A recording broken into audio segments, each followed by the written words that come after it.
The war had shattered her people's future. The Valith, once a proud starfaring race, had lost nearly everything. Their fleets were ash, their cities craters. Worse still, their ability to continue as a species had been crippled. Generations of genetic warfare had left most females unable to bear children. That was why Sarah lay in the dust of Forgotten Valley, half buried in rubble, whispering her last plea. "Leave me. I am not breeding material. My line is dead. Let me rest with my sisters."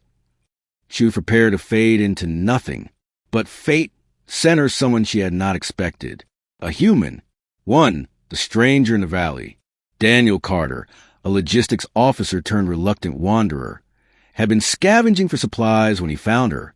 She was wounded, her once luminous skin dulled, her silver eyes dim with despair. He knelt beside her. "Hey, you're alive. Stay with me." Her response was bitter laughter. "Alive? What good is life without legacy? My womb is ash. I cannot give children. My people cast me aside for it." Daniel hesitated. He had heard whispers that the Valith exiled their infertile women, burying them in wastelands as offerings to their ancestors. It chilled him. He shook his head. "You're not dead yet. That's enough reason to fight." But Sarah only turned her face away. "Bury me here, human. It is kinder." To the shelter. Daniel didn't bury her. He carried her through dust storms and broken canyons. He hauled her limp form until he reached an abandoned outpost. There, he cleaned her wounds, shared his rations, and built fires against the cold. Days passed. She remained distant, speaking little, her pride warring with gratitude. Finally, one evening, as he handed her water, she asked softly, "Why? Why save one such as me? My kind would have left you." Daniel shrugged. "I'm not your kind." The simplicity of the answer shook her. 3. The bond. Weeks turned into months. Sarah regained her strength, though her heart remained heavy. She spoke more, slowly unraveling her story. How her people's fertility had been ravaged, how she had been tested and declared useless, how she had begged for death. Daniel listened without judgment. Where others had measured her worth in what she could give, he valued her in what she was. He taught her human songs by the fire. She taught him fragments of Vela's star lore, tracing constellations with her slender fingers. One night, when she laughed for the first time in months, Daniel realized he no longer saw her as an alien at all, only as Sarah. And Sarah, though she fought it, began to see him as more than just a savior, for the impossible. It happened quietly, without fanfare, a sickness that was not sickness. Fatigue, changes in her body, strange hungers. Sarah knew the signs but dismissed them. Her kind could not conceive anymore. But when Daniel found her doubled over one morning, her hands trembling across her stomach, she finally whispered the truth. "It cannot be. Yet, I feel life." Tests confirmed it. Against every genetic decree, against centuries of sterile fate, she was pregnant with a human's child. 5. The fear. Instead of joy, fear consumed her. She pulled away from Daniel, refusing his touch, his comfort. "You do not understand," she cried. "If my people discover this, they will take the child.